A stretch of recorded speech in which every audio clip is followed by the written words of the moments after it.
Hello everyone, इस video में हम ऐसे 560 के बारे में डिस्कस करेंगे जिसका नाम है subsequent event. But before I start the video, please make sure that you subscribe to the channel and stay tune for the next video. So guys, हमेशा की तरह मैंने एक तरीके से नोट बना रखा है जिसमें हम स्टार्ट करेंगे 560 इवेंट्स को, और मैंने ऐसे 500, 505 एंड 510 का भी ऐसे नोट शेयर किया हूँ जिस पे आप यूट्यूब पे आप देख करके इसको ड्राफ्ट कर सकते हो। इससे क्या होता है, इसका बेनिफिट यही है कि हमारे एग्जाम टाइम में जो रिवीजन वाला पोर्शन होता है वो अच्छे से कवर होता है, और हम शुरू से इसी वे में अगर पढ़ते रहते हैं तो हमारी चीज़ें सारी समझ में आती हैं। ठीक है, तो without wasting any further time, let's back to the video and start it. ऐसे 560, yes, what is subsequent event? Subsequent event देखो, एकदम सिंपल से समझना है चीज़ों को, और कोई भी इतना ज़्यादा कुछ हुआ नहीं है। ये सब्सिक्वेंट इवेंट का मतलब क्या होता है, सबसे बड़ी बात ये है, तो मैंने यहाँ पे बना रखा है मीनिंग में। सब्सिक्वेंट इवेंट जो होते हैं वो डेट ऑफ फाइनेंशियल स्टेटमेंट, मतलब जो नॉर्मली जो पीरियड होता है बैलेंस शीट का वो होता है 31 मार्च। ठीक है, और उसके बाद ये होता है हमारी डेट ऑफ ऑडिटर रिपोर्ट। ये होता है हमारी कोई जिस दिन ऑडिटर हमारा वो साइन कर रहा है रिपोर्ट को, उसके बीच में जो इवेंट अकर हो रहे हैं वो पता चल रहे हैं after the date of auditors report, तो इसको हम सब्सिक्वेंट इवेंट बोलते हैं। तो मतलब ऐसे डेफिनेशन क्या होगी सब्सिक्वेंट इवेंट की? Event that occurring between the date of auditors reports and the date of financial statement and the fact of which is known after the date of auditor reports are known as subsequent event. ठीक है, तो ये हमारा meaning cover होता है। उसके बाद हम देखते हैं ऑडिटर्स ड्यूटी क्या है। What are the auditors duty regarding the subsequent event? Auditors की ड्यूटी ये है कि वो भाई sufficient appropriate audit evidence obtain करेगा उस सब्सिक्वेंट इवेंट के रिगार्डिंग, कि वो इवेंट आइडेंटिफाई करेगा जो रिक्वायर करते हैं एडजस्टमेंट या disclosure in the financial statement. मतलब उस तरीके के सब्सिक्वेंट इवेंट जो मटेरियल है जो रिक्वायर करते हैं डिस्क्लोजर और एडजस्टमेंट, क्या वो प्रॉपर्ली आइडेंटिफाइड है बाय मैनेजमेंट से। फिर उसके बीच में फिर ऑडिटर शैल अंडरस्टैंड करेगा, क्या अंडरस्टैंड करेगा? प्रोसीजर्स अंडरस्टैंड करेगा, प्रोसीजर्स ऑफ द मैनेजमेंट। जो यहाँ पे सब्सिक्वेंट इवेंट आइडेंटिफाइड है उसके प्रोसीजर्स देखेगा, कैसे आइडेंटिफाई किया गया है प्रोसीजर्स को।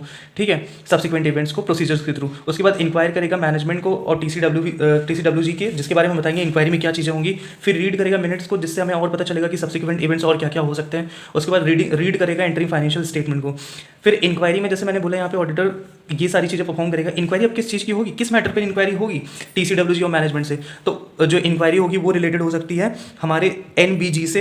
एनबीजी का मतलब होता है न्यू कमिटमेंट, बोरोइंग्स या फिर गारंटी। ठीक है, अगर कोई ऑर्गेनाइजेशन है वो कोई नए कमिटमेंट में एंटर हुई है, या कोई नई बोरोइंग्स ले रखी है, या फिर कोई गारंटी वगैरह दे रखी है या एंटर हो रखी है, तो उसके रिगार्डिंग ये हमारे डिस्कस होंगे। उसमें कोई सेल हुआ है या फिर एक्विजिशन हो सकता है एसेट्स का, कैपिटल इश्यूड हुई है या डेट इश्यूड हुए हैं, फिर कोई अनयूजुअल अकाउंटिंग एडजस्टमेंट्स हो सकती हैं, और फिर हमारे हो सकते हैं कोई डेवलपमेंट इन कंटीजेंसीज। ठीक है, कोई कंटीजेंसीज आप लोग को पता ही, इसमें बताने की जरूरत नहीं है। डेवलपमेंट इन कंटीजेंसीज का मतलब कोई ऐसी केस वगैरह जैसे हो सकता है कि कोई मान लो कोई भी केस है जो कि फाइनेंशियल ईयर में चल रहा था 31 मार्च वाले, लेकिन उसका जो रिजल्ट आया है वो बीच में आ गया जब हमारा फाइनेंशियल स्टेटमेंट का डेट चला गया और ऑडिटर के डेट के बाद या उसके पहले।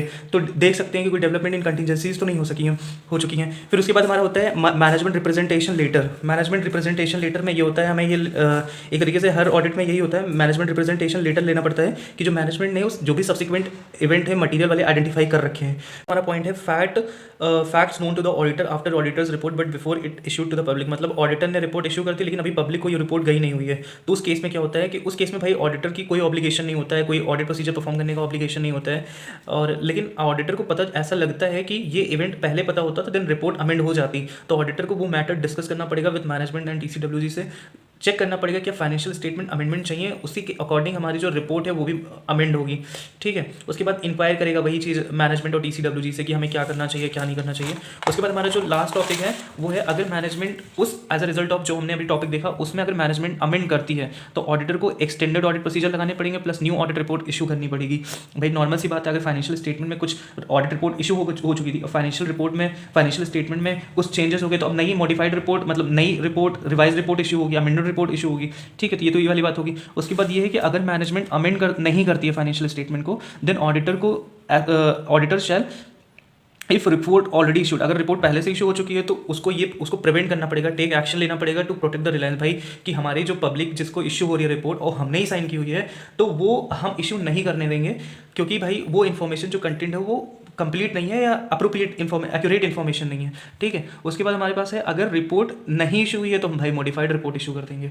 ठीक है, तो ये हमारा था पूरा ऐसे हमारा 560 जो सब्सिक्वेंट इवेंट है, सब्सिक्वेंट इवेंट क्या होता है? Events occurring between the date of auditors report and date of financial statement and the fact of which is known to auditor after the date of auditors report. Auditors की duty क्या होती है इसमें? Obtain करेगा sufficient appropriate audit evidence, जिसमें कि जो भी आइडेंटिफाई करने के लिए कि जो भी सब्सिक्वेंट इवेंट है वो प्रॉपर्ली एडजस्ट और डिस्क्लोज हो चुके हैं। ऑडिटर को ये भी देखना पड़ेगा, अंडरस्टैंड करने का पड़ेगा प्रोसीजर टू आइडेंटिफाई दो सब्सिक्वेंट इवेंट्स। इंक्वायरी करेगा मैनेजमेंट और TCWG की, रीड करेगा मिनट्स को और एंट्री फाइनेंशियल स्टेटमेंट को रीड करेगा और नॉलेज लेने के लिए किस मैटर पे इंक्वायरी कर सकते हैं TCWG और मैनेजमेंट से?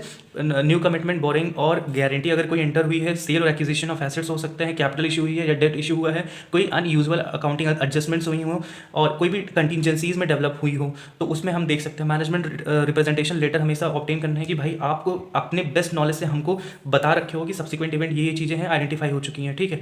उसके बाद हमारी जो आते हैं पॉइंट, जो fact known to auditor after the auditor report but before the it issued to public. कोई इसमें ऑडिटर की ऑब्लिगेशन नहीं होता है। ऑडिटर को अगर ऐसा लगता है कि ये इवेंट अगर हमें पहले पता होती तो ऑडिटर को डिस्कस करना है matter with the management, inquire करना है TCWG मैनेजमेंट से, एंड अगर फाइनेंशियल स्टेटमेंट लगता है कि मॉडिफाइड या अमेंड करनी है तो वो उस तरीके से करेगा, ठीक है। उसके बाद हमारा जो ऑडिटर के अकॉर्डिंग मैनेजमेंट अमेंड कर देती है फाइनेंशियल स्टेटमेंट के, देन ऑडिटर को एक्सटेंड प्रोसीजर करना पड़ेगा और न्यू ऑडिट रिपोर्ट इशू करनी पड़ेगी। और मैनेजमेंट अगर अमेंड नहीं करती फाइनेंशियल स्टेटमेंट को, अगर रिपोर्ट इशू नहीं है तो मॉडिफाई कर दो, अगर रिपोर्ट इशू है तो टेक करो एक्शन, टेक करो और क्योंकि आपको प्रोटेक्ट करना है Reliance over the public. So this was all about the SA 560 subsequent event. If you like the content and the way of my teaching, please subscribe to the channel and like the video. Thank you so much.